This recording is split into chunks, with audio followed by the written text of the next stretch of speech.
L'enregistrement vient de débuter pour ce webinaire de motiver, impliquer et fidéliser ses collaborateurs. Si vous ne souhaitez pas être filmé, vous pouvez désactiver votre caméra. On va vous demander aussi de couper vos micros, s'il vous plaît, pour pas qu'il y ait d'interférence.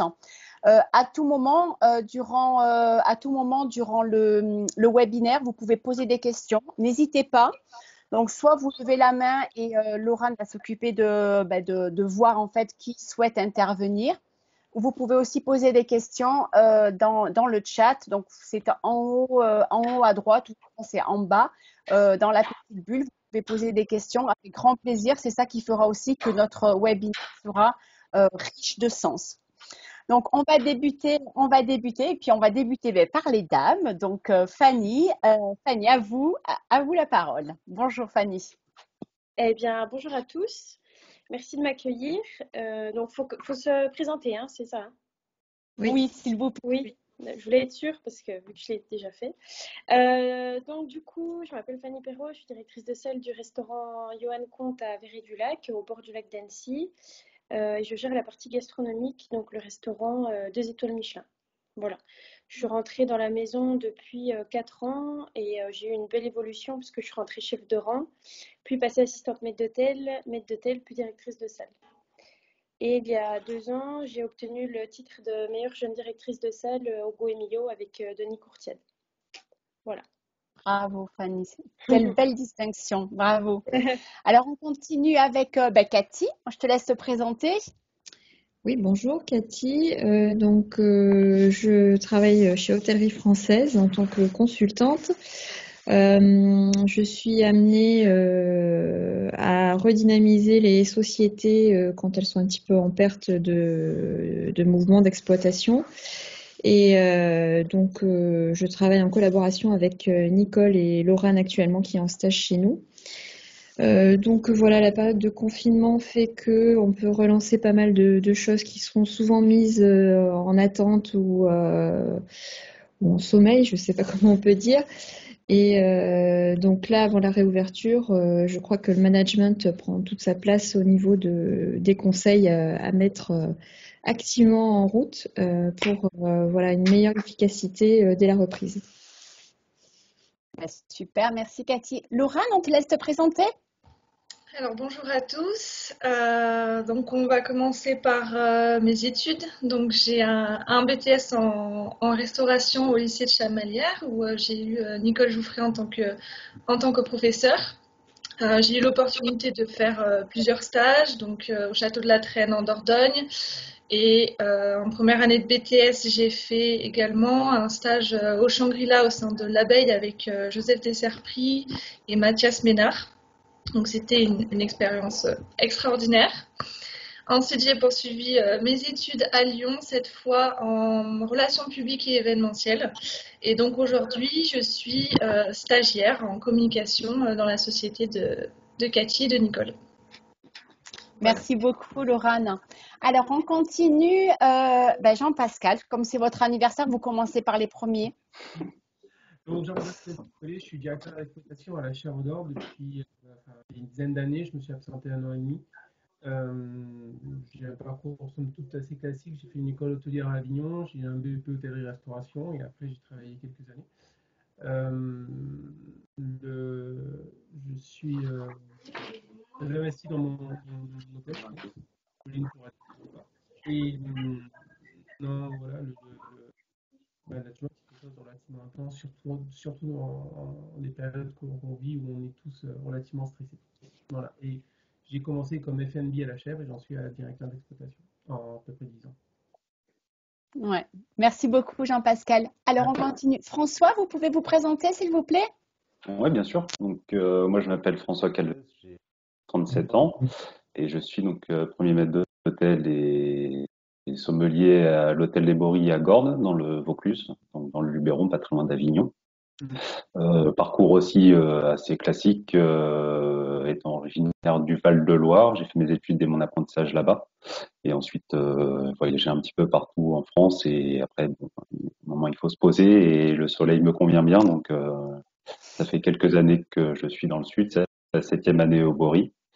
Et puis, pour pour la petite anecdote, j'étais finaliste de la Coupe Georges Baptiste en même temps que Pauline Gachet qui est présente avec nous. Bah, Pauline, voilà, hein. On se retrouve, le monde de la restauration est très petit de toute façon, on n'arrête pas de le dire, mais c'est vrai, hein. Tout à fait. Corentin, je te laisse te présenter. Oui, donc bonsoir à toutes et à tous. Corentin Galen, 30 ans, maître d'hôtel à la Maison Rostand, donc située à Paris dans le 17e arrondissement. Donc maître d'hôtel au restaurant gastronomique, 2 étoiles Michelin depuis un peu plus de 40 ans. Parcours pareil, hôtellerie-restauration. J'ai fait des maisons comme le Drouan, la réouverture du Palace de l'Hôtel de Crillon. J'ai travaillé pour Akram également et donc maintenant à la Maison Rostand depuis 3 ans. Et je suis finaliste du trophée du maître d'hôtel qui se passera au CIRA normalement en septembre. Si tout se passe bien, je sais que François avait fait la première édition, je crois, avec mon ancien directeur chez Akram, Sébastien Rival. Donc voilà. Ben, merci beaucoup, Corentin. Alors, moi, je me présente. Donc, moi, je suis Nicole Jouffré. Je suis professeure d'hôtellerie-restauration depuis une vingtaine d'années. Le temps passe vite.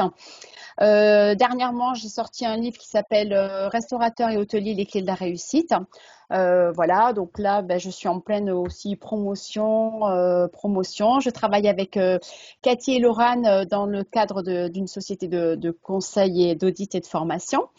Et puis, j'ai aussi une casquette d'éducation nationale puisque je suis sur tout ce qui est Erasmus+, donc sur la région Auvergne-Rhône-Alpes. Et donc, ça, c'est très, très enrichissant de pouvoir travailler avec l'international. Voilà. Puis en plus de ça, avec Cathy, nous avons créé donc l'association Better Together. Donc beaucoup sont membres aujourd'hui, sont adhérents, sont filleuls et parrains, et on rencontre un grand succès.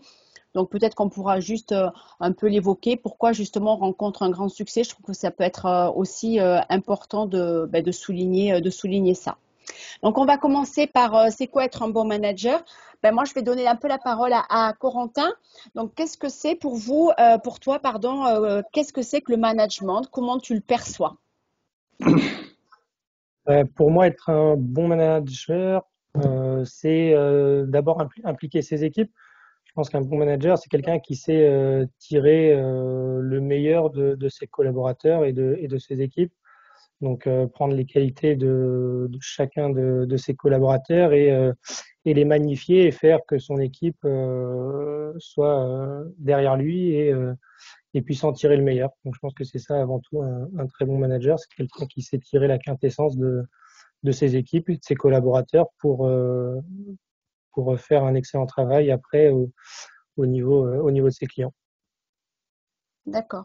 Fanny, vous percevez un peu le management comme ça aussi? Oui, tout à fait. Ben, j'ai bien aimé justement ce qu'il a dit, Corentin, pour tirer le meilleur de chaque personne, parce qu'on a tous des qualités, tous des défauts, on fait tous bien les choses, mais il y a toujours un moment où ça cafouille un peu. Et moi, je sais que j'ai beaucoup appris aussi avec les défauts de chacun et essayer de les faire effacer ça, de les lisser avec le temps, et puis d'avoir beaucoup de patience aussi en tant que manager, parce qu'il y a des personnes qui apprennent vite et des personnes qui apprennent beaucoup plus doucement. Donc voilà, savoir les élever, mais aussi savoir s'adapter en fonction de la personne.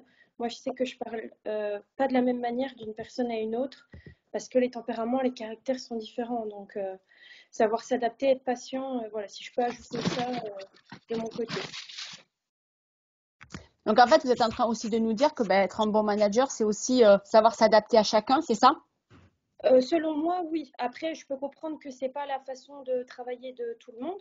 Justement, après, quand vous aviez posé la question lequel on utilise, on en parlera peut-être plus tard, quel management on utilise, mais j'en avais pas un seul dans la liste. Moi, il y en a plein où je me suis retrouvée en fonction des situations, des journées qu'on passe, des services passés et des personnes qu'on a en face de nous, justement. Voilà. Jean-Pascal, vous voulez réagir peut-être? Je pense que les deux premiers intervenants ont dit plein de choses intéressantes. On est dans une société où moi, je pense que je suis un peu plus âgé que tout le monde, malheureusement. Non. Où moi j'ai commencé, Pas du tout. le management qui n'existait quasiment pas. Donc au fur et à mesure, on s'est formé nous-mêmes, on a avancé nous-mêmes. Et c'est vrai que prendre le caractère de chacun et essayer de faire en sorte que chacun vous suive, c'est la meilleure, enfin, c'est la plus belle récompense qu'on peut avoir dans son management. Enfin, ça sert à rien de vouloir faire avancer des gens de manière, enfin, de vouloir leur imposer des choses parce que ça marche jamais. Autant effectivement discuter avec eux et les écouter, écouter leur envie, écouter leurs besoins. Et c'est comme ça qu'on arrive à avancer, c'est comme ça qu'on arrive à faire fédérer une équipe et à avancer. Mais il faut faire c'est de les encourager aussi, quoi. Ouais, tout à fait, il faut faire vraiment attention. On a tous des pratiques dans nos maisons, on a tous une manière de travailler, mais c'est vrai que ce qui sort du lot, c'est faire attention à l'individu, parce qu'on est dans une société où on fait plus assez attention à l'individu, à l'humain, et le fait de faire attention à l'humain, ça permet d'avancer tous ensemble et de travailler quasiment main dans la main. Parce que là, à la Chèvre d'Or, donc vous gérez à peu près une équipe de combien de personnes, tout Alors, confondu? Tout confondu, stagiaires confondus et tout confondu. En 2019, on était, je prends 2019 comme année de référence parce que Ouais, c'est bien. 2019, c'est bien. On était 200 personnes, moi y compris, donc pour faire tourner un hôtel de 44 chambres à l'époque. Et c'est vrai qu'il faut faire attention à tout le monde, il faut parler à tout le monde. Voilà, c'est important que tout le monde avance dans le même but. On a toujours des personnes avec des individualités qui travailleront que pour eux, mais ça, on ne pourra jamais le changer puisque c'est leur caractère et c'est leur essence. Mais en règle générale, il faut quand même voilà, essayer de fédérer les équipes en discutant et en prenant le temps de les connaître et d'apprendre qui ils sont surtout. D'accord. Et pour vous, François, comment vous percevez ça? Comment vous percevez en fait le management? Moi, je rejoins un petit peu tout ce qu'ont dit mes collègues, hein, parce que je pense qu'aujourd'hui, il n'y a pas une manière de faire, chacun a sa manière de faire, et comme on disait, on est un métier où on est des humains avant tout, et du coup, chacun a sa perception des choses. Moi, je pense qu'on gère une équipe comme on gère ses clients. Ça veut dire que chaque table est différente, donc chaque membre de son personnel est différent. Et du coup, il faut savoir s'adapter. Et il y a ceux qui sont un petit peu plus émotifs, ceux où il faut prendre un peu plus le temps, ceux où il faut un peu plus expliquer. Maintenant, c'est comme ça aussi qu'on accompagne une équipe en les écoutant et puis en étant un petit peu avec eux et en s'intéressant aussi à ce qui les intéresse eux en dehors aussi du travail. Et je pense on arrive à créer un lien comme ça et à amener une équipe et pas seulement un individu, toute une équipe dans la même direction. Et le but, c'est la satisfaction du client, bien entendu. Mais si en plus on peut le faire dans la bonne humeur, c'est encore mieux. Donc il faut, voilà, comme tout le monde disait, je pense qu'il n'y a pas une seule façon de faire. Il y a voilà, plusieurs façons de faire, mais surtout s'adapter à chaque individu et surtout à l'humain. Oui, de toute façon, on sait qu'on a quand même plusieurs types de management, hein. On a tout ce qui est, alors pour les étudiants là qui nous écoutent, donc le management vraiment qui va être très persuasif, c'est-à-dire que c'est un management qui est vraiment descendant. Et puis on va avoir le directif qui va être vraiment descendant. On va avoir le persuasif qui va être vraiment où on va essayer de persuader son équipe qu'on a un peu raison, le paternaliste, le délégatif et le participatif. Vous, par exemple, Fanny, vous mettriez un peu dans quel type parce que c'est quand même, vous dirigez une équipe avec une certaine pression, hein, 2 macarons Michelin, c'est une grosse pression, avec des attentes de résultats de votre patron. Qu'est-ce que vous attendez, enfin, est-ce que vous utilisez différents types de management en fonction ou est-ce que vous en avez un préféré? C'est ce que je disais tout à l'heure, ça dépend vraiment, il y a beaucoup de critères qui rentrent en compte. Et en fonction de ces critères-là, je vais adapter mon management. Mais je veux dire, ça se fait naturellement. Ouais. J'avais noté des exemples. Par exemple, je laisse les chefs de rang pendant le service. Ils sont assez libres de s'organiser. Bien sûr, ils sont formés quand ils arrivent. On leur dit qu'il y a des choses bien précises. Elles se font comme ça et pas autrement. Donc ça, c'est un exemple, par exemple, de management directif. Il y a certains protocoles, c'est comme ça, c'est pas autrement. Mais leur organisation à eux, leur petit grain de sel, c'est leur touche personnelle. Là, pour le coup, je vais prendre du recul et du temps que les clients sont contents et que tout le monde a ses plats à temps et que tout va bien, moi, je les laisse faire. Par contre, après, c'est mon rôle aussi de reprendre la main si je vois que je leur ai trop laissé et que du coup, il y a eu du retard sur le service. Donc, c'est tout un équilibre en fait Oui, bien sûr. entre le contrôle, rester cohérent et ferme sans trop laisser. Mais en même temps, si on ne leur laisse pas, bah, c'est pas agréable pour eux. Donc, Ouais, tout c'est à fait. toujours rester entre les cordes, quoi. Ouais. Et vous, Jean-Pascal, donc vous dirigez à peu près 200 personnes à la Chèvre d'Or. Est-ce que, en fonction des services, vous avez différents aussi types de management ou vous essayez d'avoir toujours le même type de management? Alors, moi, mes interlocuteurs directs étant les chefs de service, même si je connais le nom des équipes, même si je sais qui est sur le staff, qui est sur le floor, pardon, et qui avance. Moi, c'est vrai que mes interlocuteurs sont plus les chefs de service. Donc, quand on parle de certains, quand on parle des services, quand on parle de préparation de services, je discute plus avec eux. Après, au niveau management, je suis plus, je veux dire que je suis plus paternaliste qu'autre chose parce que je vais faire en sorte que tout soit, je vais essayer d'anticiper qu'il n'y ait pas de problème, que ce soit pas bloqué pendant le service et qu'il ne se mette pas une pression supplémentaire. Donc que voilà, que tout soit prêt, que tout soit voilà, d'essayer d'anticiper au maximum.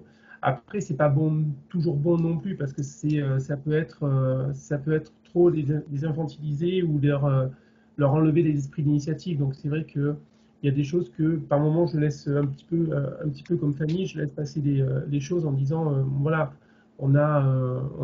j'ai conscience qu'ils ont leur propre talent, donc autant qu'ils avancent eux aussi de leur côté. Ouais. Katia, on te laisse réagir peut-être?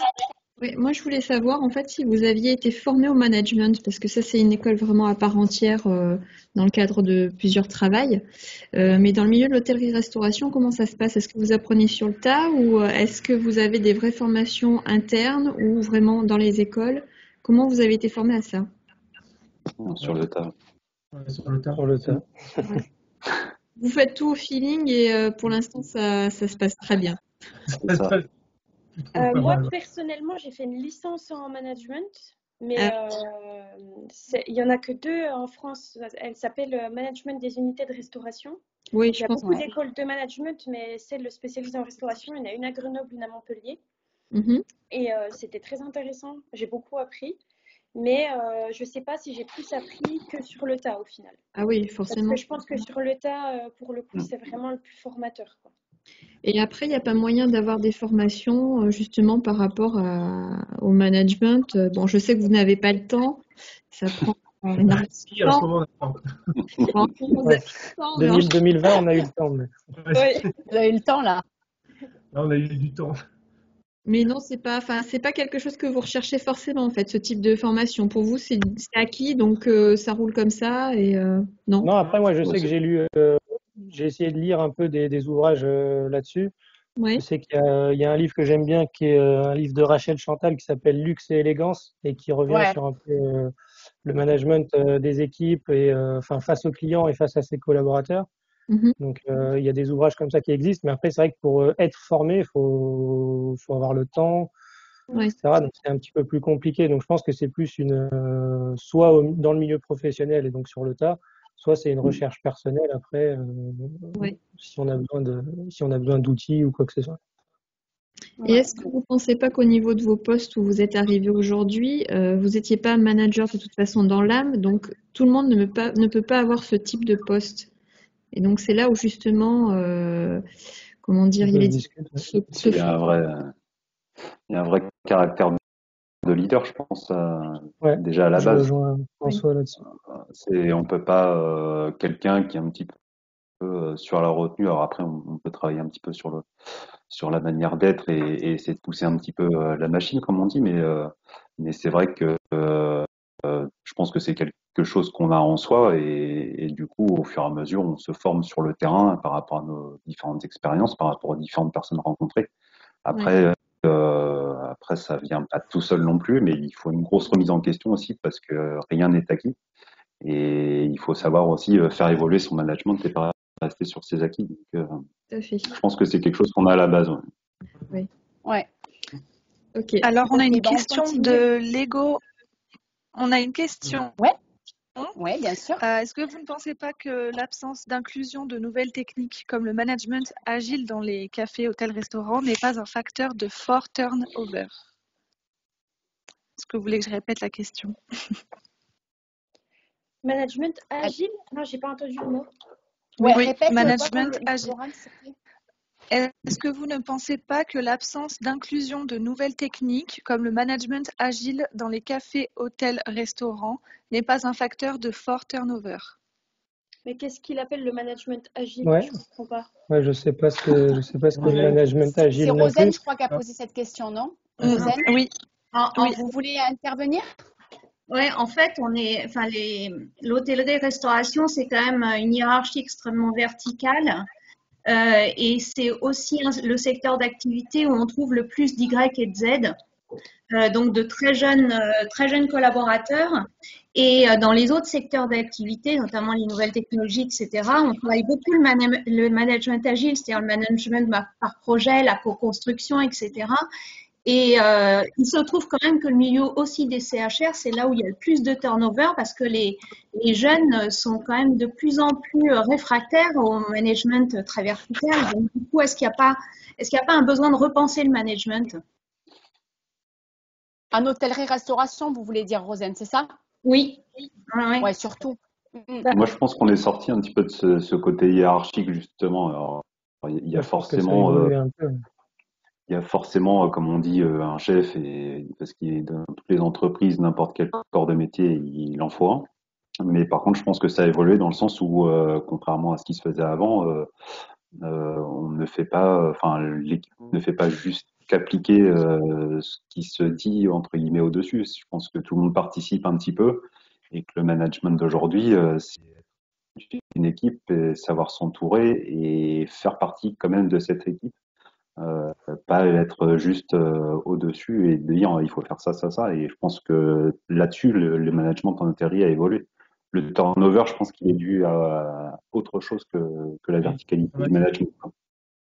Je suis d'accord. Nous, à la Chèvre, on est relativement participatif parce qu'on fait, on fait un peu trop de réunions à mon goût, mais on fait beaucoup de réunions pour partager les idées et pour savoir comment avancer et quels sont les projets à mettre en place. Mais c'est vrai qu'on a perdu cette notion. On a perdu cette notion de, il y a un chef, il y a des exécutants. C'est plus vraiment ce qu'on a connu il y a quelques années. Moi, je peux me permettre, je suis quand même encore un peu partagée par rapport à ça. Je trouve qu'il y a des services quand même, comme le restaurant, où il y a une véritable, il y a des nouveaux chefs de restaurant, beaucoup de jeunes qui ont évolué, qui sont en train de faire changer les choses. Et c'est pour ça d'ailleurs qu'on retrouve de plus en plus de jeunes qui veulent faire de la restauration. C'est vrai qu'en cuisine, ça reste quand même assez dur.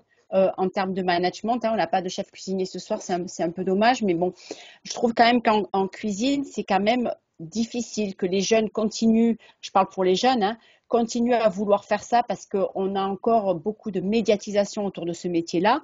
Et c'est vrai qu'on a beaucoup de chefs que l'on voit à la télé qui expliquent en fait que le métier de la cuisine est un métier d'art. Donc quand ils arrivent en lycée hôtelier, souvent ils sont passionnés par ça, ils veulent faire ça.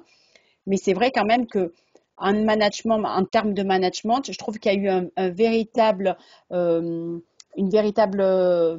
effort, j'ai envie de dire effort en salle avec des jeunes chefs, avec des jeunes directeurs de restaurants, avec une jeune équipe et justement et des carrières qui sont fulgurantes en restauration et parfois en cuisine où c'est quand même plus difficile et plus compliqué. Alors, je pense que la différence avec la cuisine, je pense que ça vient justement de la médiatisation. C'est qu'un jeune qui rentre en cuisine à 17-18 ans en tant qu'apprenti commis, lui, il se voit peut-être dans 10 ans avec, il a des exemples avec un chef 3 étoiles, hyper médiatisé, avec un très gros salaire, etc. Ce qui n'est pas le cas en salle parce que quelqu'un qui est hors de notre secteur de la restauration va pas forcément connaître tous les noms des directeurs des 3 étoiles Michelin et 2 étoiles Michelin. Et donc, je pense que c'est là aussi où nous, on a fait un travail en salle, de faire un management qui est beaucoup plus participatif, etc. C'est parce que les jeunes n'ont pas cet horizon-là en se disant, tiens, je vais pouvoir réussir vraiment ma vie, être hyper connu, être riche si je fais de la salle. Donc c'est pour ça qu'on a dû, je pense, plus évoluer qu'en cuisine où ça reste un management qui est un peu plus directif, mais parce que les chefs peuvent, je pense, plus se le permettre parce qu'ils se disent, bah, le gamin, il va peut-être rester quand même dans le restaurant, même si je suis Ouais. très dur, parce que derrière, il a envie de construire son CV, il n'a pas envie de partir au bout de quelques mois, etc. Ouais, c'est ça.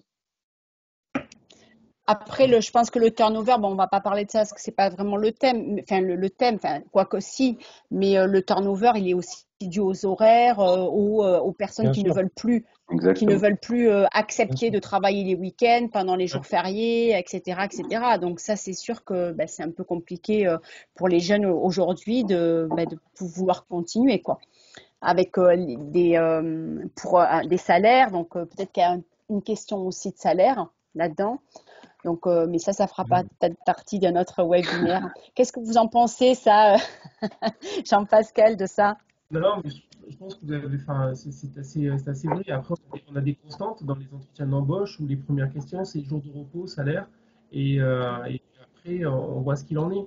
Sauf que depuis bientôt 30 ans, je vais évoluer notre métier, et c'est vrai que la demande, ben moi, je vais bien faire de la restauration, mais je ne vais pas travailler le soir, et je ne vais pas travailler le samedi, dimanche, est de plus en plus présente. Après, pour les mères de famille, pour les choses comme ça, je comprends tout à fait. Et nous, je sais qu'à la chèvre, on s'arrange pour, quand on voit un bon élément, on s'arrange, on lui fait ses horaires pour qu'on puisse la garder.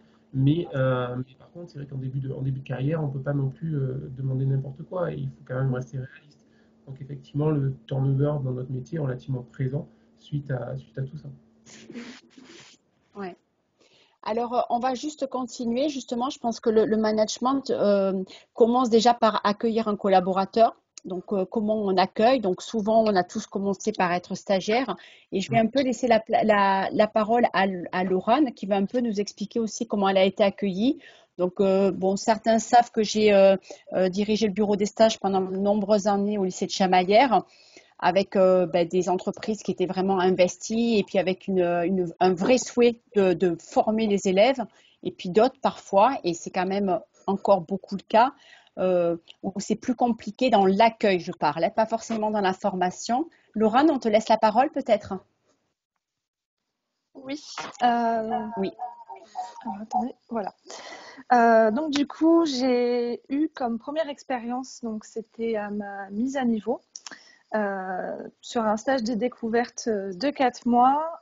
Je suis arrivée dans l'entreprise. Déjà, on nous demandait avec le lycée d'appeler l'entreprise 2 semaines avant. Premièrement, l'appel n'a pas été très, très joyeux dans le sens où la personne avait totalement oublié que j'arrivais dans 2 semaines et n'avait pas l'air non plus enthousiaste de mon arrivée. Donc, ça a déjà installé un froid entre l'entreprise et moi.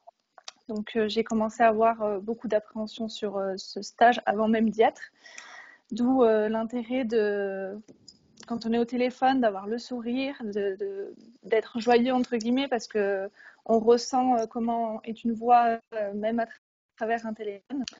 Ensuite, quand je suis arrivée donc à cet hôtel, mon accueil n'avait pas été préparé. Je ne savais pas où est-ce qu'il fallait que j'aille, s'il fallait que je rentre dans l'établissement, s'il fallait que j'aille voir à l'annexe où les stagiaires sont logés. Donc, je me suis avancée auprès de la réceptionniste. Donc, au final, je n'ai pas vu le directeur en lui-même de l'établissement, ni le maître d'hôtel du restaurant. On m'a accompagnée directement en fait à mon logement qui était insalubre. Je pense que c'est le mot.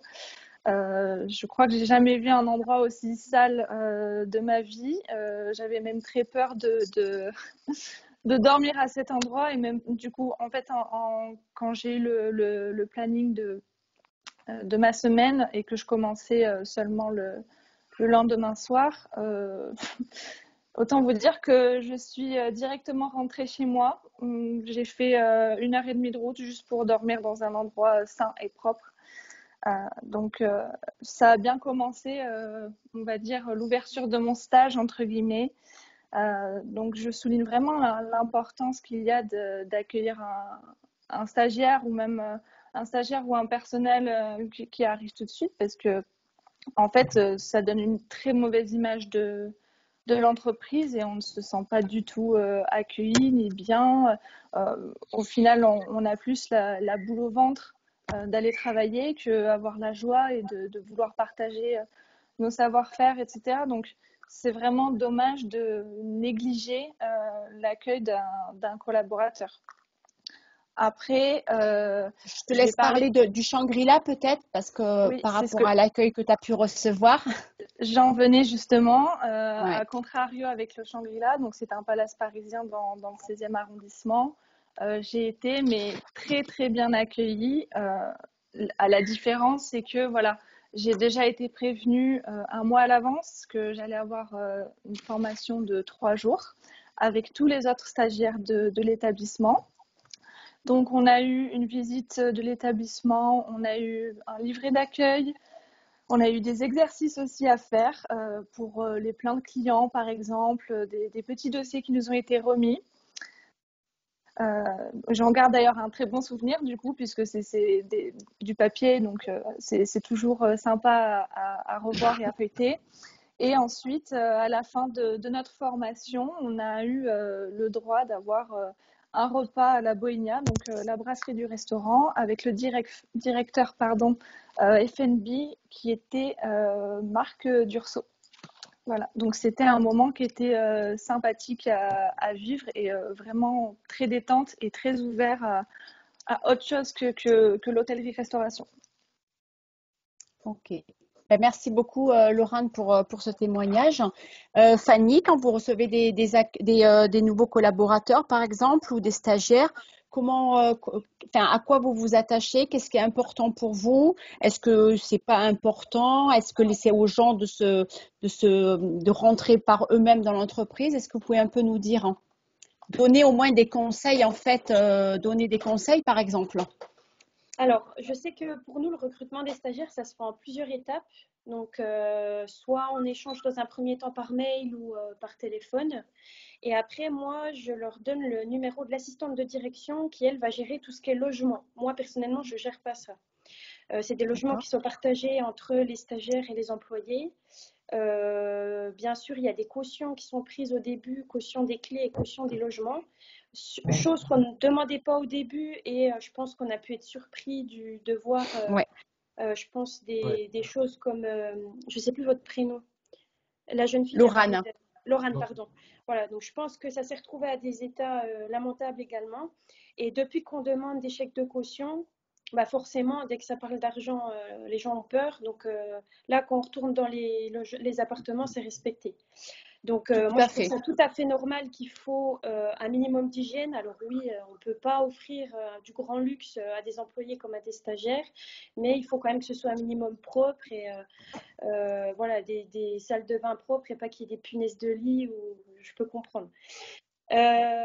Après, ensuite, moi, je reviens vers le stagiaire pour savoir où en est toute l'étape convention, etc., qui est gérée en parallèle donc avec moi et l'assistante de direction. Et puis après, je m'assure toujours. Moi, je fais beaucoup par SMS, donc je leur envoie toujours des SMS. C'est vrai que c'est la génération qui veut ça aussi. Être sûr qu'ils aient bien les informations qu'il faut pour le jour d'arrivée, pour le logement. Et après, c'est tout un échange par SMS. Est-ce qu'il faut que j'amène mes draps? Donc moi, je vais demander. Est-ce qu'il faut que j'amène telle tenue ou quoi que ce soit? Je fais beaucoup par SMS ou par mail. Et puis après, quand la personne vient, la réception est au courant, ils viennent me chercher. Moi, en général, moi, j'ai pas trop le temps non plus de l'accueillir, de lui servir un café, quoi. Mais au moins lui dire bonjour, t'as fait bonne route, bonne installation, à demain, repose-toi, et voilà, quoi. Mais au moins, le lendemain, il a les informations qu'il faut. Il y a toujours un chef de rang ou un commis qui est là pour l'accompagner, pour lui montrer tout ce qu'il y a à faire. Et on donne aussi un dossier avec tout ce qu'il faut savoir, parce qu'on a 10 chariots en salle. Donc, il y a pas mal de choses à connaître et ils ont à chaque fois tout le descriptif pour être prêts. Et puis pour avoir les informations. Et ce descriptif, vous le donnez en amont ou vous le donnez au moment de l'arrivée? Je le donne quand ils arrivent parce qu'il y a pas mal de choses. On a essayé de faire avec des photos, des explications, mais il y a des choses qui sont plus concrètes une fois qu'ils les ont réellement vues. Donc, Ouais. je préfère Bah qu'ils oui. voient et je leur dis, bon, ben voilà, maintenant tu as le descriptif. Il y a certains chariots, ça serait pas trop compréhensible par écrit, Ouais. au préalable, quoi. Il y a Hugo qui a une question. Oui, Hugo, vous bonjour m'entendez? Hugo. Bonsoir à tous. Vous m'entendez? Bonsoir. Oui. Oui, Non, oui, on Hugo. t'entend. Oui. Parfait, parfait. Alors, effectivement, j'aurais souhaité rajouter quelque chose sur l'accueil du collaborateur. Est-ce que vous pouvez juste nous dire à quel établissement vous êtes ou Alors oui, étudiant ou parce que je vois que Hugo en je fait, suis je pas sais pas. présenté. Donc, effectivement, je suis le nouvel arrivant dans l'association, donc merci. Donc, je suis très heureux de partager cette aventure avec vous. Donc, je travaille à la Maison Rostand avec Corentin, D'accord. et donc je suis sommelier à la Maison Rostand depuis 2 ans maintenant. Et donc, je participe également. Je suis en demi-finale des meilleurs jeunes sommeliers de France Bravo devait, Hugo. merci beaucoup, qui devait avoir lieu le mois dernier, mais c'est voilà, ça a poussé jusqu'en juin.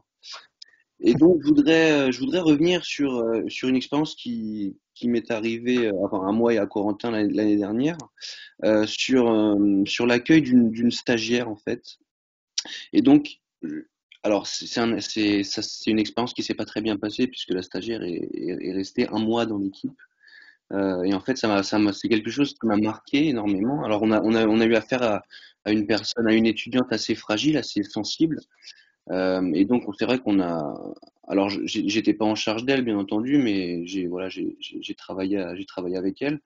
Et en fait, je pense que il y a eu un manque d'échange entre mon chef sommelier, donc le manager, et le professeur de cette étudiante. Parce qu'effectivement, le professeur enfin, voyait une part d'elle à l'école que nous, on ne voyait pas. Et je pense qu'il aurait effectivement été intéressant d'échanger avec ce professeur, puisque une fois que l'étudiante en fait avait quitté l'entreprise, et ben, le professeur nous a raconté enfin, nous a ouvert les yeux sur une personne qui était très renfermée, qui était très discrète, et donc, c'est des informations qu'en fait, je pense qu'on aurait eu besoin de savoir pour mieux l'intégrer à l'entreprise. Ouais, d'accord. Corentin, tu veux rajouter quelque chose par rapport à ça? Ah non, tout à fait. Bah, en fait, c'était une apprentie en sommellerie et donc elle est restée, ouais, je sais même pas si elle est restée un mois. Mais nous, on était très contents de son travail, mais c'est vrai qu'elle est partie à un coup du jour au lendemain et elle est même pas venue récupérer ses affaires. Elle a envoyé un autre étudiant récupérer ses affaires. Donc c'est vrai que ça a été un peu une situation un peu bizarre. Mais après, tout le monde était très content d'elle. Le chef sommelier était très content d'elle aussi. Après, c'est vrai qu'elle était un peu timide, un peu réservée, mais elle faisait du très bon travail. Et elle est partie un peu, enfin, sans donner trop d'explications, et on n'en a pas tellement eu. Le professeur était pas non plus, enfin, nous a pas donné tellement d'explications. Donc, mais c'est vrai que je pense il aurait peut-être fallu un échange en amont qu'il n'y a pas eu, je pense, entre le chef sommelier et le professeur parce que je pense que c'est important de savoir quel type d'élève, si c'est pour, en tout cas, de l'apprentissage et des élèves, quel type d'élève rentre en apprentissage ou en stage, etc. Après, pour un employé, c'est différent parce que c'est nous ou le directeur de salle qui va recevoir la personne et donc qui peut voir un petit peu le profil. Mais c'est vrai que pour les étudiants qu'on rencontre pas forcément en entretien, etc., c'est bien d'avoir un échange d'abord avec les professeurs. Ben, c'est sûr. Et d'ailleurs, dans l'association, c'est pour ça qu'on tient vraiment à ce que les enseignants suivent, en fait, coordonnent, parce que des fois, ben, on peut avoir les mots, etc. Et puis justement, quand on fait les parrainages, on est quand même, ou même en amont, hein, on est assez transparent là-dessus. Et ben, je prends d'ailleurs l'exemple d'Hugo avec qui j'ai échangé aujourd'hui, avec qui je vais le mettre en parrainage avec un jeune hein, qui n'a aucune expérience en sommellerie, mais qui a envie de faire ça. Mais je le dis quand même en amont, en fait, aux parrains. C'est important qu'ils sachent exactement, qu'ils ne s'attendent pas à avoir un élève qui est Oui, parce que en chaque mention profil va sommellerie. coller avec un autre profil et pas forcément avec un autre. Exactement, tout à fait. Fanny? Non, c'est juste pour ajouter un petit quelque chose. Moi, personnellement, je ne m'intéresse pas spécialement à la personne que je vais recevoir. Par contre, je leur dis bien, eux, ce qu'ils vont vivre. quitte à faire un peu un tableau noir. Je préfère faire Ouais. pire, et il y en a déjà qui m'ont dit « Oula, bah non, c'est pas pour moi ça ». Mais au moins, ils savaient déjà. Ouais, Mais après, c'est un peu cruel, c'est un peu dur, mais je leur dis, vous savez, vous allez faire des heures. Des fois, dans le service, c'est pas facile. Non, On mais se je pense que plus. le professeur l'avait pas briefé aussi peut-être Oui, la voilà. jeune en Ouais. lui disant voilà, Maison Rostand, 2 étoiles Michelin, donc forcément Voilà, il y a c'est une ça. Il y a attente, peut-être un problème etc. des profs aussi, ça j'en ai conscience. J'ai déjà eu le problème aussi, ils ont peut-être pas conscience aussi des maisons dans lesquelles ils mettent les élèves, ça c'est sûr. Est-ce que vous Ça, c'est pensez sûr. que les maisons étoilées enfin, de par l'exigence qu'on attend d'une maison étoilée, est-ce que vous pensez que c'est des maisons qui doivent accueillir des jeunes, des jeunes à la sortie de l'école qui n'ont aucune expérience dans le métier? Parce que c'est vrai qu'on attend énormément d'eux, puisque l'exigence de la maison le veut. Mais est-ce que c'est pas une charge un petit peu dure à accepter comme un premier pas dans la profession? Je pense que ça dépend de la personnalité Mm. du jeune et de son attente et de sa motivation ça dépend un peu de tout ça et de ce que lui a envie. C'est surtout, en fait, c'est aussi important qu'on le fasse parce que si on veut faire perdurer notre métier et la qualité de notre métier, si on ne le fait pas, si on prend que des gens expérimentés, pour qu'ils soient expérimentés, il faut qu'on leur donne leur chance. Donc forcément, il faut qu'on commence C'est avec ça. des jeunes du moment qu'ils ont de motivation, après le reste, ça se fait tout Oui, seul. c'est ça, ouais. Ça se passe tout seul. Il faut pas faut pas avoir peur, faut pas avoir froid d'engager des jeunes qui sortent de l'école. Bien au contraire. Du moment qu'on pose les bases d'un vrai travail et qu'on leur dit ce qu'on veut, où on est et ce qu'on attend d'eux, après le reste, ça se fera tout seul. Ça se passera merveilleusement. Ben justement, on va rester avec vous, Jean-Pascal, par rapport à l'accueil des stagiaires, mais aussi des employés, j'ai envie de dire en général, hein, puisque bon, moi j'ai beaucoup travaillé avec vous et la Chèvre d'Or, et j'aimais vraiment énormément la façon dont vous traitiez, entre guillemets, c'est vraiment entre guillemets, les stagiaires et comment vous les formiez surtout, puisque vous formiez en fait les stagiaires, et c'est vrai que ne serait-ce qu'en salle, en fait, ils restaient pas à porter des plateaux pendant tout leur temps de stage. Il y avait une vraie évolution, donc ça, c'était vraiment appréciable.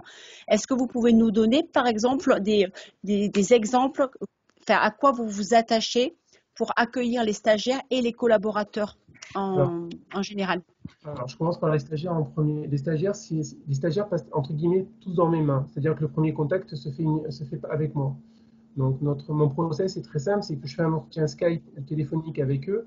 Et là, je fais comme Fanny, je leur brosse un petit peu le mauvais côté de la maison en leur disant il y a des heures, il fait chaud, on va transpirer, voilà ce que c'est la chèvre. À part ça, c'est un très beau panorama, c'est génialissime. Mais c'est pas, voilà, c'est compliqué. Et c'est vrai qu'on va dire qu'à 95%, hein, monsieur Picollet, vous inquiétez pas, on est là, on y croit, on veut travailler avec vous. Et au fur et à mesure, jusqu'à leur arrivée, je les suis. Donc, un exemple en ce moment, hein, je fais des mails souvent pour leur donner les nouvelles dates d'ouverture. Mais je les suis et je sais exactement je connais ma liste de stagiaires par cœur avec leur nom. La cuisine un petit peu moins, bon, parce que ça passe avec Arnaud en priorité, Arnaud et Louis. Mais c'est vrai que je sais aussi. C'est un super manager d'ailleurs, hein, aussi. Ouais, ça se passe merveilleusement bien. Et nous, les stagiaires, autres que cuisine, enfin voilà, ils savent où ils arrivent. J'ai des entretiens avec les parents aussi parce que c'est important de leur dire qu'on est là pour protéger leurs enfants, mais que si leurs enfants font des bêtises, c'est redirection à la maison avec les balises et le stage est terminé. Et je fais pas d'appréciation de stage parce que ça sert à rien dans ce cas-là. Mais voilà, au moins tout le monde est impliqué et personne ne peut dire on n'était pas au courant. Et c'est vrai que, comme je disais tout à l'heure, si on veut faire perdurer la qualité de notre métier, c'est important que les stagiaires soient bien accueillis et c'est important qu'on les fasse évoluer. Effectivement, comme vous disiez, hein, ça ne sert à rien de leur faire porter des plateaux pendant 3 mois et de leur dire bon, alors tu as passé un bon stage. Non, ça ne marche pas. Si on ne leur explique pas, si tous les stagiaires qui passent au restaurant, au gastro à la Chèvre, donc 2 étoiles Michelin aussi, ont un livret de service, ils savent exactement ce qui est à la carte, ils savent exactement de quoi on parle et ils sont inclus comme s'ils étaient employés de la maison, sauf qu'ils restent moins longtemps qu'un employé.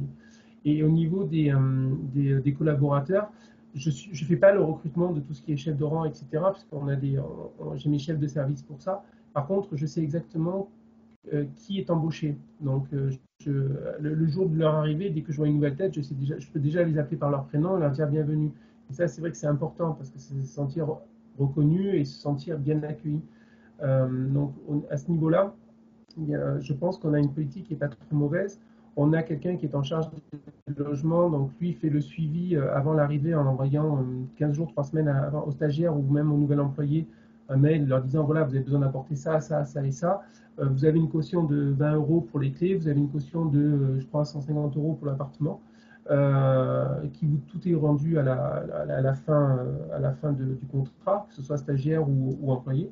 Mais au moins, voilà, on a un suivi, on est tous au courant qu'ils arrivent, que ce soit les chefs de service, que ce soit le contact, que ce soit moi. Voilà, on le sait. Il n'arrive pas comme un cheveu sur la soupe en disant effectivement, désolé, j'ai pas le temps, attendez, revenez dans 3 heures, dans 4 heures et on verra ce qu'on fait. Et c'est vrai que les stagiaires sont, enfin, je parle plus des stagiaires parce que on va dire que les employés sont déjà formés, mais les stagiaires pour moi sont très importants. On n'est pas là, c'est pas que de la main-d'œuvre gratuite, c'est aussi de la main-d'œuvre qu'on doit former et ça c'est très important, j'y tiens. Je veux qu'on les forme et je veux qu'on leur apprenne exactement notre métier pour que plus tard ça puisse perdurer et qu'il y ait une notion de continuité. Après, c'est vrai qu'un jour, il y avait des élèves des fois qui portent des plateaux, mais en fait, moi je trouve que ce qui se passe, c'est ce que je leur explique, hein, c'est que ce qui se passe au pass, en fait, ne serait-ce que de regarder les plats qui sortent, ne serait-ce que de voir comment fonctionne le service, etc., c'est quand même important et ça fait vraiment, on ne peut pas en fait aller en salle sans avoir vu avant ce qui se passe vraiment en cuisine, au pass, pendant le service, les façons de fonctionner. Complètement. Et puis c'est important, ils ont un contact privilégié avec le chef au pass. On peut tout avoir, mais on a voilà, le contact avec Arnaud est relativement sympa, donc c'est plutôt bien. Ouais, très sympa. Un chef qui crie pas et qui est relativement humain, donc ça c'est bien, on passe des services relativement calmes et il n'y a pas de stress. Oui, mais je rejoins un peu ce qu'on disait tout à l'heure. C'est vrai que vous, à la Chèvre, vous avez quand même la chance d'avoir un chef qui est extrêmement calme et posé et qui parle. Enfin, il n'a pas besoin de crier en fait pour se faire comprendre et se faire entendre. Et pourtant, moi, pour avoir eu la chance de manger chez vous, je dis la grande chance de manger. Je crois que j'ai jamais mangé aussi bien qu'à la Chèvre d'Or, vraiment, parce que c'est délicieux et ce qui est très appréciable en plus dans cet établissement, et je vous l'ai dit, hein, Monsieur Picolet, c'est que vraiment, il y a en fait une osmose entre la cuisine et la salle. Voilà, il y a une osmose entre les deux. On sent qu'il n'y a aucune tension, on sent que c'est réfléchi et enfin, vraiment bravo quoi, parce que c'est un endroit vraiment c'est une référence pour moi en termes de cuisine et de service. Je suis complètement d'accord parce qu'ils travaillent vraiment main dans la main. Là, je sais qu'ils font plein de choses en ce moment, que ce soit Arnaud ou le directeur de salle, Marc Piquet, qui parle, il s'appelle, voilà, ils communiquent beaucoup entre eux pour avancer sur les projets, sur la nouvelle année, quand on sera ouvert. Alors, on va continuer avec les motivations et puis les clés pour motiver son personnel avec François et puis peut-être Cathy aussi et Corentin. Quelles clés, quels conseils vous pourriez donner pour motiver son personnel, pour lui donner envie de venir, pour lui donner envie de se surpasser, de se challenger? François, je vous laisse commencer peut-être. Moi, ça va pas être très long parce que moi, j'ai pas beaucoup de conseils là-dessus. La seule chose que je vois, parce qu'on fait pas forcément comme ça peut se faire des challenges de vente ou des choses comme ça. Mais moi, je pense que pour motiver l'équipe, en fait, il faut être avec eux en permanence. Il faut pas être juste dans le service et rester devant pendant que tout le monde fait les arrières, entre guillemets. Chez nous, bon, il y a une hiérarchie forcément maintenant. Qu'on soit directeur de salle, maître d'hôtel, commis ou apprenti, on enlève les pâteaux. S'il faut faire les couverts, on fait les couverts. Si on est un peu dans le rush et qu'il faut passer l'aspirateur, je passe l'aspirateur. Enfin, il faut accompagner son équipe et il faut aussi leur montrer que ce qu'ils font, on sait le faire et on continue de le faire. Qu'on n'est pas juste à diriger et à donner des directives et pendant ce temps-là à penser, parce qu'on est tous passés par là aussi, à penser que pendant que il y en a qui bossent, certains se tournent les pouces. Donc il faut aussi montrer que on est là et qu'on est toujours présent avec eux, et plus on est présent avec eux et plus on peut en tirer le maximum. Et moi j'ai remarqué que on mouille la chemise avec eux et peu importe ce qu'on leur demande, ils nous suivent. Donc là-dessus, enfin moi c'est le seul conseil que je donnerais entre guillemets. Après, on a fait des mais en fait il n'y a pas forcément de gagnant au bout du compte. À la fin du service, on boit tous un coup et puis tout le monde est content. Donc voilà, il n'y a pas de Mm. Ça motive un petit peu, mais bon, le but c'est de travailler dans la bonne humeur et qu'il y ait une certaine émulation. Mais après, pour que l'équipe nous suive, oui, il faut mouiller la chemise avec eux. Pour moi, il n'y a pas trop de solutions, quoi. Je suis assez d'accord. Ouais, mais c'est vrai que vous parlez de moments de partage avec les équipes, ça se voit pas partout en fait, hein. Non, Ne serait-ce que de boire un verre à la fin d'un service ou à la fin de la semaine, etc. Ça se c'est voit pas certain. vraiment beaucoup. Vous faites ça au Bory à Gordes, oui? Oui, de temps en temps. Alors, pas forcément tous les soirs parce que Bah sinon non, ça quand serait même. Non, compliqué. j'ai pas dit tous les soirs, hein. J'ai Mais dit de temps en temps. mais si on prend une saison entre guillemets classique, c'est vrai que bon, en général, le samedi soir, parce que ça correspond un peu à la fin de semaine, et même s'il n'y a pas trop de samedi pendant une saison, c'est toujours un peu plus sympa. Donc ceux qui veulent rester, on ne force jamais personne non plus. Et puis ceux qui veulent rester, on boit un verre, et puis ça permet de débriefer du service de la semaine, mais dans une ambiance un peu plus détendue, et d'aborder certains sujets, et tout en restant dans l'esprit de la rigolade, et voilà, faire passer certains messages peut-être. Et nous, en tant que manager aussi, entendre des choses et se dire, il y a peut-être 2, 3 petites choses qui pêchent, ou va peut-être falloir changer 2, 3 petites choses, mais tout est fait dans la bonne humeur. Donc c'est pour ça que ça permet d'avancer beaucoup plus vite. Mais je trouve que c'est important aussi pour la cohésion d'équipe d'avoir ce petit moment où il n'y a plus de hiérarchie et tout le monde se mélange, et puis tout ça dans la rigolade, et c'est le principal. Corentin? Non, je rejoins totalement ce que dit François. Déjà par le management, par l'exemple, je pense qu'il a totalement raison. Si un bon manager, c'est quelqu'un qui travaille autant que ses collaborateurs et qui justement montre l'exemple et qui est derrière son équipe. Donc je le rejoins là-dessus. Et aussi également sur les temps de cohésion d'équipe après le service, à boire un verre, etc. En plus, ça permet d'avoir des réunions qui sont du coup informelles parce qu'on est autour d'un verre, et du coup, je pense que les collaborateurs ont plus peut-être, s'ils n'ont pas envie des fois de dire quelque chose en plein briefing parce qu'il y a le chef, parce qu'il y a tout le monde, parce qu'il y a le directeur de salle, etc. Et là, je pense que voilà, il n'y a plus de hiérarchie quand on boit un verre, et du coup, peut-être que le chef de rang va plus se permettre de dire, ah, mais moi, ça, je le verrais mieux si on faisait ça, etc. Et je pense que Ouais, c'est c'est des ça. moments qui sont aussi très bons. Et après, pour motiver son personnel, en plus, je dirais que il faut essayer d'impliquer ces équipes un peu sur. Nous, je sais qu'à la Maison Rostand, on essaye d'impliquer les chefs de rang. Par exemple, il y en a un qui va s'occuper du plateau de fromage, et c'est lui qui connaît ses fromages, qui appelle le fournisseur, etc. Donc c'est lui vraiment qui s'occupe de ça, et donc du coup, ça le fait réfléchir à comment faire son plateau de fromage. Du coup, il connaît plus ses fromages, il va apprendre, il va chercher, etc. Ça peut être le cas aussi sur le café. Il va parler avec notre torréfacteur à Paris, etc. Donc, je pense que impliquer ses collaborateurs sur des petites choses comme ça le permet de progresser, etc. Et puis après, motiver son personnel, c'est aussi dire, voilà, aujourd'hui, tu es chef de rang, mais demain, j'ai peut-être un poste d'assistant de maître d'hôtel dans 6 mois, dans 1 an, qui va se libérer, etc. Et je pense que faut faire évoluer son personnel, parce que on peut pas garder quelqu'un 5 ans chef de rang, etc. Ça, c'est très dur.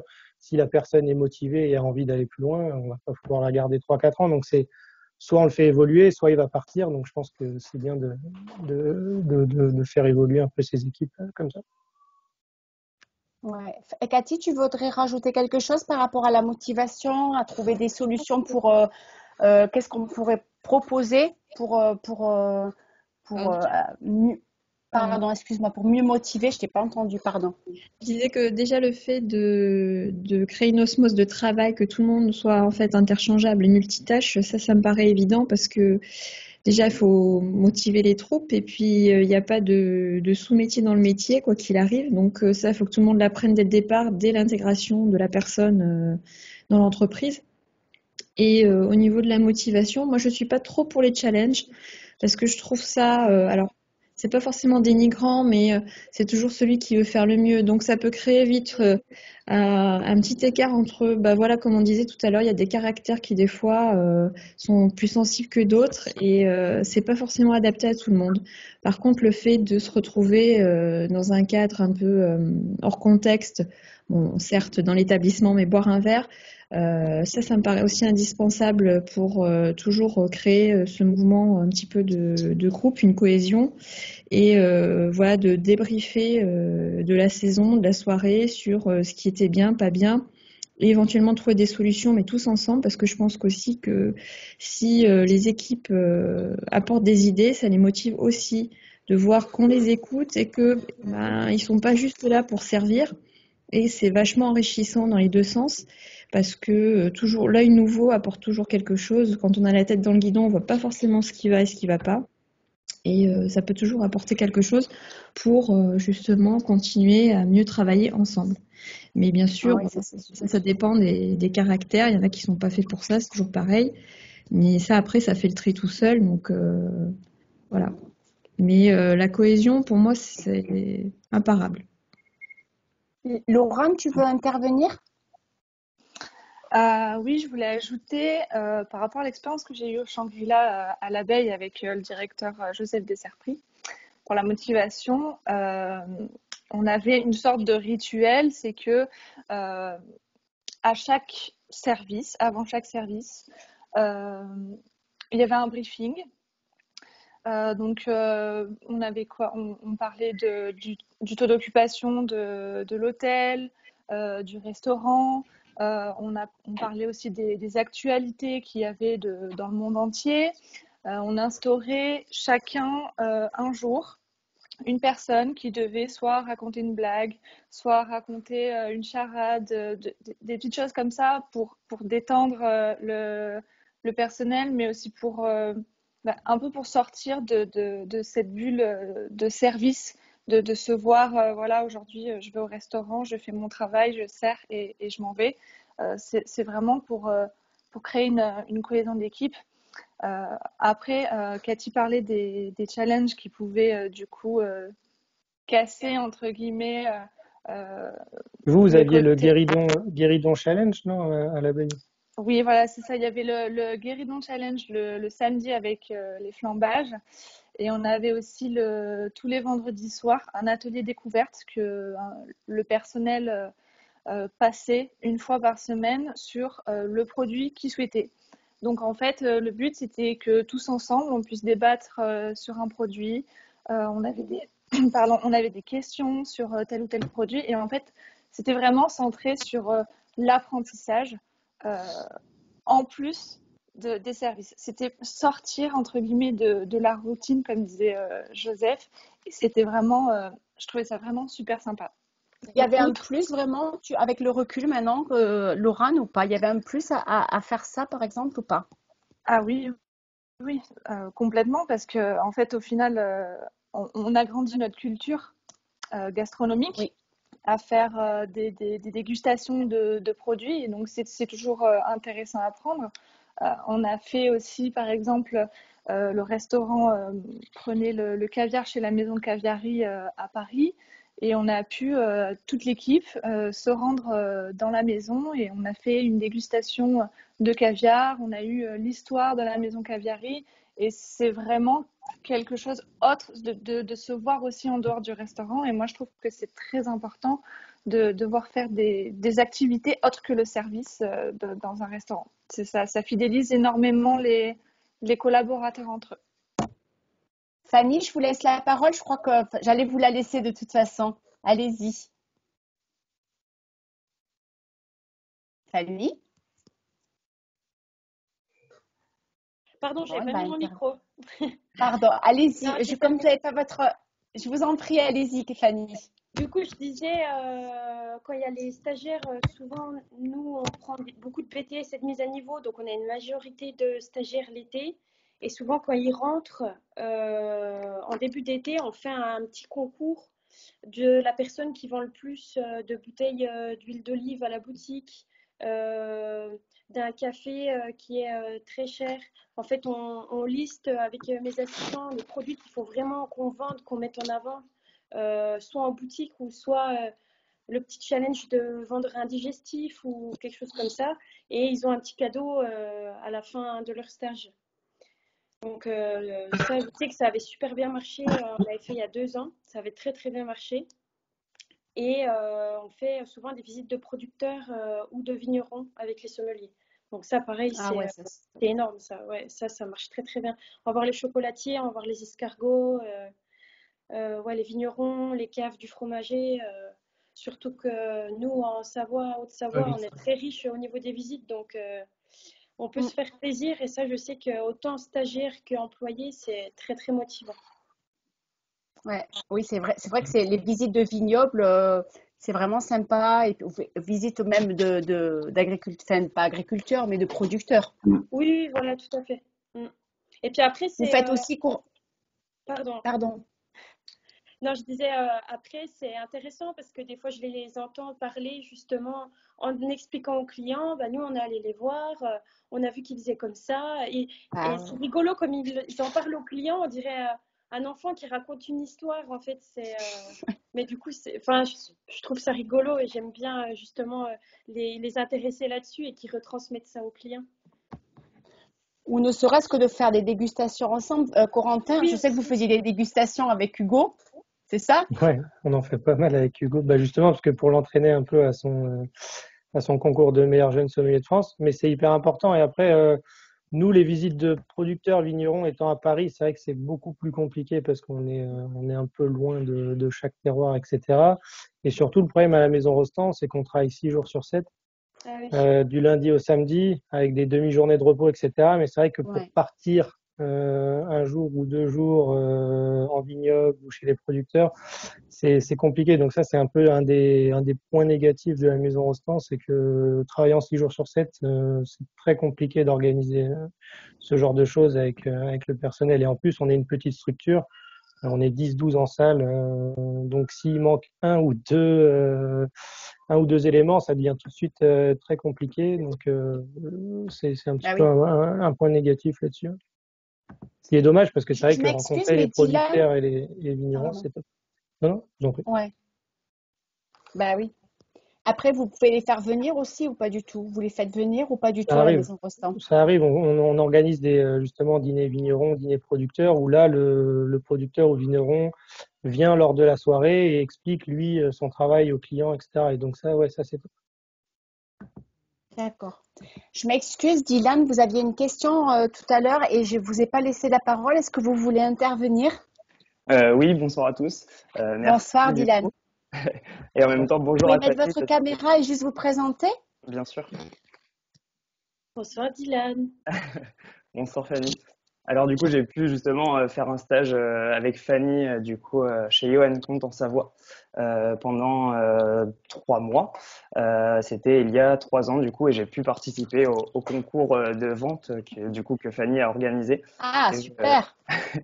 Et je trouve, parce que du coup, on était plusieurs stagiaires et on était 2 stagiaires en salle. Mais tout à l'heure, quand je voulais prendre la parole, c'était justement pour parler aussi de l'accueil des stagiaires. Allez-y, je vous en prie, il n'y a aucun souci.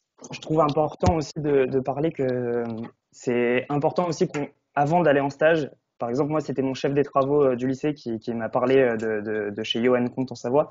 Il m'a demandé d'abord de regarder l'établissement en premier, de savoir si cela me conviendrait. Mais aussi, avant de faire un stage dans un 2 étoiles Michelin, je pense que c'est important de commencer, de pas brûler des étapes et commencer par un stage en brasserie, de voir différents types de restauration avant d'entamer un restaurant dans un 2 étoiles Michelin. Parce que la pression est quand même assez élevée. Et j'ai pu aussi voir, j'ai fait un stage aussi chez Arnaud Lallemand du coup cet été, dans un 3 étoiles Michelin, pendant 3 mois. Et il y avait une stagiaire qui était en Champagne. Tout à fait, à Reims, à Tinqueux. Et il y avait une autre stagiaire qui arrivait en même temps que moi, du coup, c'était à la réouverture des restaurants au mois de juin en 2020. Et la stagiaire qui est venue, c'était son premier stage dans un 3 étoiles Michelin. Et pour elle, ça a été compliqué pendant ces 2 mois. Et aujourd'hui, elle ne fait plus de restauration et elle a arrêté la restauration. Ouais. Donc, je pense qu'aujourd'hui, c'est important, avant d'aller en stage, de savoir dans quel type d'établissement on va et d'avoir différents stages avant d'arriver dans un 2 ou 3 étoiles Michelin. Oui, d'y aller progressivement, c'est ça que vous voulez dire? C'est ça, ne pas brûler les étapes. Vous avez raison. Voilà. Oui, bien sûr, vous avez complètement raison, c'est sûr. Alors, on va poursuivre et terminer sur la communication avec le personnel et puis les réunions. Donc, Jean-Pascal, vous avez dit tout à l'heure qu'il y avait des fois trop de réunions, de réunionites. Donc, comment vous communiquez avec votre personnel? Est-ce que vous en organisez? Comment vous les animez, etc. Alors, quand on fait des réunions, déjà on a 2 réunions fixes qui sont la réunion FNB qui a lieu normalement une fois par semaine. Et on a la Vous réunion pouvez juste dire est-ce que c'est FNB pour ceux qui Pardon, ne savent pas dans le. Ouais, service s'il vous restauration. plaît. On fait une food and beverage réunion toutes les semaines. Donc là, on prend tous les chefs de service des restaurants, parce que comme on a un restaurant, on a les responsables de chaque restaurant, les assistants qui sont là. Sinon, on a une réunion de chefs de service qui a lieu tous les vendredis matins à 10h, qui est dès le début de la mise où on a mis cette réunion en place. J'ai dit à tout le monde que la réunion ne devait pas durer plus de 30-35 minutes. C'est pas une réunion où on doit régler nos comptes entre nous. C'est une réunion où on donne les informations. S'il y a des comptes à régler, après la réunion, mais localement, toute la matinée. Et on essaye d'avancer. Voilà, on fait les arrivées de la semaine, les arrivées VIP de la semaine. On fait tout ce qu'on a à faire d'important. Mais c'est pas un ring de boxe où chacun règle ses comptes. Les comptes, on les parle entre nous et on fait un tour de table. Après, s'il y a des choses générales à régler, ça, il n'y a pas de souci. Et quand il y a un problème entre deux chefs de service, c'est plutôt tous les trois ou voilà, de manière plutôt calme et en dépassant le débat.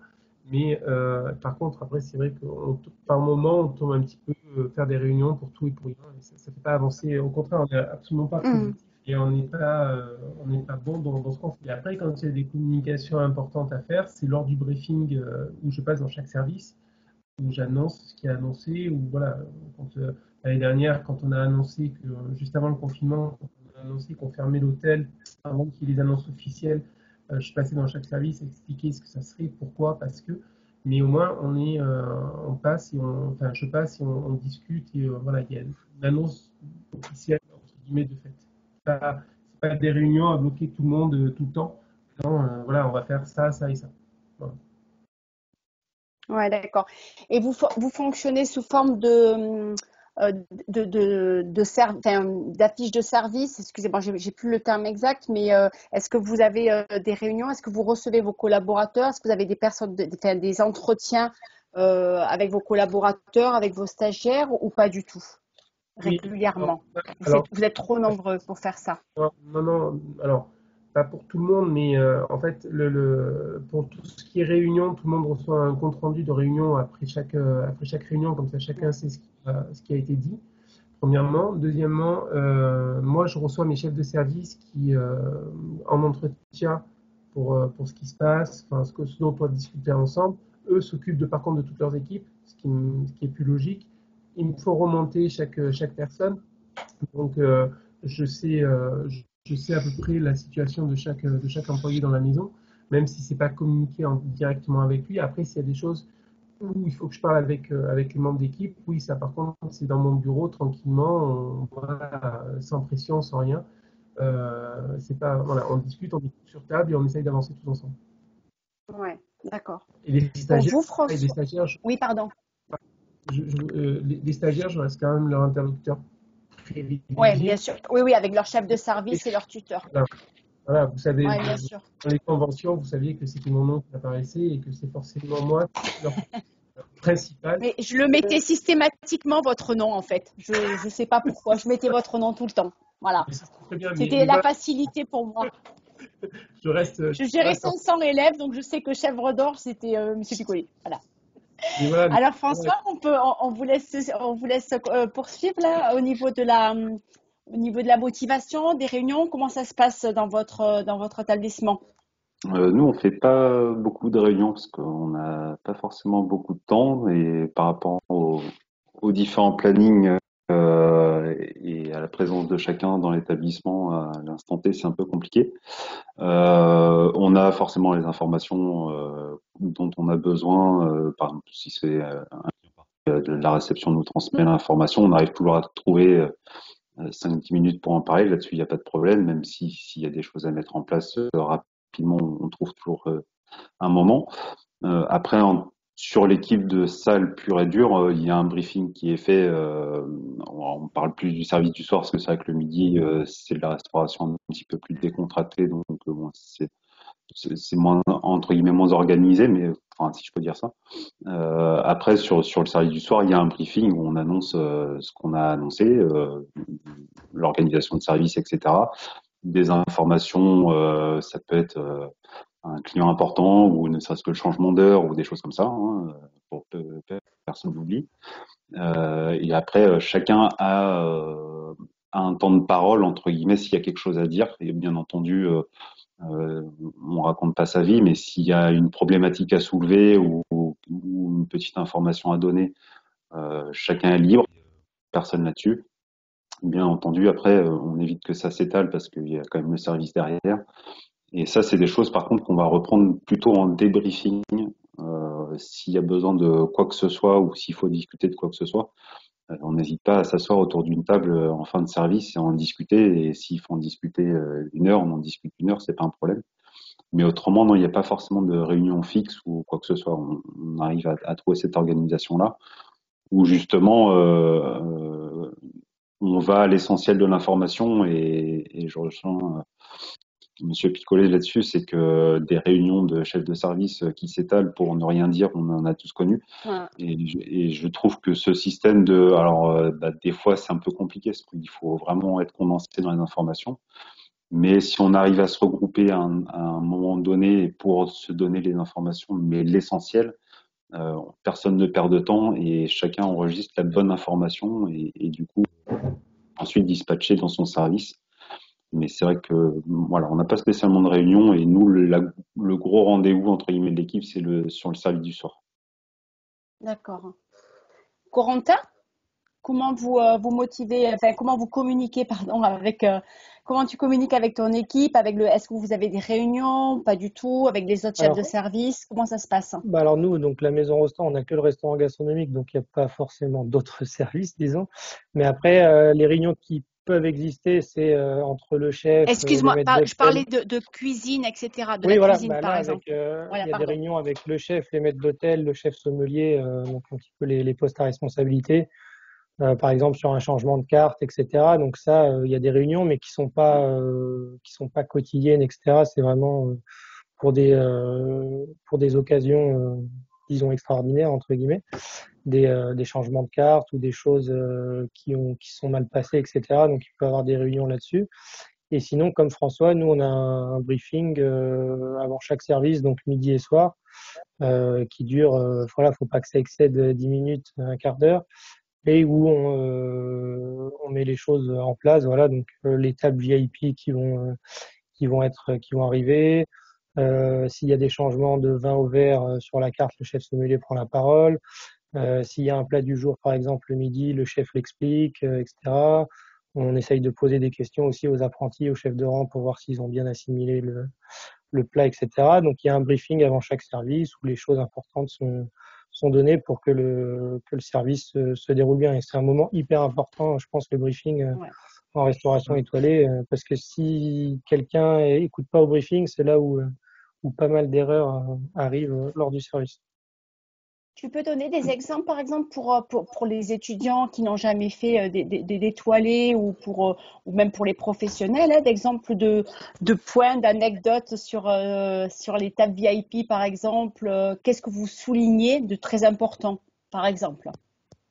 On peut souligner donc table VIP, ça peut être des clients qu'on a, des clients habitués, donc qui viennent souvent. Donc là, on connaît leurs habitudes, on sait que par exemple à l'apéritif, il aime un certain champagne ou que ce canapé-là, il l'aime pas parce qu'il aime pas la betterave. Donc il faut pas oublier de changer le canapé, etc. Donc il peut avoir des petites choses comme ça. Et puis après, table VIP, ça peut être aussi nous, on a pas mal de gens de politique, etc. Donc faire bien attention au protocole. Enfin, il peut y avoir plein de petites choses comme ça. Et puis pareil sur bien connaître ses vins au verre, bien connaître ses plats du jour. Voilà, tout ce qui ça peut être un petit peu tout ça. Ouais, c'est une pression quand même, énorme pression en fait. Ouais, ben c'est pour ça qu'on met un point d'honneur sur les plus jeunes, sur les apprentis, les commis, etc. Pour que c'est c'est ces moments-là où tout est rappelé pour que justement il n'y ait pas de bêtises lors des services. Et non, c'est un moment très très important, je pense, le briefing, Ouais. que ce soit en brasserie ou en étoilé, mais surtout en étoilé, je pense qu'il y a une telle pression que c'est le moment où voilà, on dit OK, il est 19h15, à 19h30 le service commence, donc voilà, on se met tous dedans et puis ça commence. Le Mhm. service commence en fait au moment du briefing et pas au moment où les clients arrivent. Fanny, on peut vous laisser la parole? Bien sûr. Alors, contrairement aux personnes qui ont parlé, moi, mon directeur, le patron de l'entreprise, c'est le chef. Donc, en fait, il a vraiment double Vous pouvez casquette. rappeler qui c'est, juste pour Johan, que les personnes qui oui, n'étaient bien peut-être pas sûr. là au début. Bien sûr, bien sûr. Donc, c'est l'établissement Johan Comte à Verrier-du-Lac. Donc, du D'accord, coup, merci. lui, il trouvait que... donc, on fait des briefings, bien entendu, avant chaque service, où on débriefe aussi sur le service précédent à chaque fois. Et il a trouvé à un moment que c'était des briefings un petit peu trop à rallonge, ce que je peux comprendre. Donc, on a dû le condenser pour aller vraiment que à l'essentiel. Et puis, inviter plutôt les équipes à aller à l'information des tables qu'ils vont servir le soir. Et que nous, on puisse plus se concentrer sur parler d'un nouveau fromage, mais juste 2 minutes. Mais s'étendre Ouais. sur un produit chaque soir, puis du coup, c'est assez libre. En fait, c'est un peu freestyle. Il y a tout le monde qui intervient, mais c'est intéressant. Il y a le chef sommelier qui va dire, ah ben tiens, ça me fait penser à ce vin-là, on pourra le mettre avec. Puis après, on va dire, vous n'avez pas oublié, il faut plutôt qu'on annonce ça comme ça. Il faut plus trop dire comme ça. Puis en fait, il se passe toujours un petit peu de tout, mais on s'arrête plus vraiment sur lui il mange pas ci, lui il est allergique à ça. On le fait, mais beaucoup plus rapidement, alors qu'avant on s'étalait là-dessus. Donc voilà, en fait, on a revu un peu le briefing. Puis j'avais vu dans vos questions, vous aviez demandé si on était debout ou assis. Donc Ouais. nous, perso, on est debout. Et là, il va y avoir des travaux qui vont être faits dans la maison. On va avoir une petite salle de séminaire pour nous et on va les faire assis. Ah oui, d'accord, ok. Dans les mois à venir, là. Ok, Voilà. bah, super. Cathy, tu veux rajouter quelque chose ou Laurent par rapport à la communication dans le personnel, les réunions, etc. Bon, je pense qu'en gros, tout a été dit. Bon, après, la réunionnite, effectivement, elle sert pas à grand-chose, hein. C'est souvent du rabâchage en plus, où les gens s'écoutent parler et ça sert à rien. Je pense qu'il faut être là surtout quand il y a un point précis à rectifier, ce point qui peut venir de l'équipe éventuellement. Voilà, mais après la communication, elle se fait tous les jours et il n'y a pas de jour précis pour faire une communication positive, saine et qui va dans le bon sens. Ou à la réunion, pour moi, à part le verre de fin de soirée qui éventuellement peut faire une réunion décalée, mais voilà, sinon je trouve pas ça nécessaire, moi. Vous en faites, Fanny, vous, des verres comme ça entre les équipes ou pas du tout? Oui, mais pas Ça dans n'arrive pas. l'établissement. De temps en temps, mais hors de l'établissement. On dit, bon, allez, Hors si de ce soir l'établissement. vous avez bien bossé, je vous paye un verre. Je sais que la D'accord. cuisine, ils le font dedans. Mais du coup, des fois, nous, on n'a pas fini le service et ils boivent en cuisine. Bon, pas face aux clients, bien sûr, mais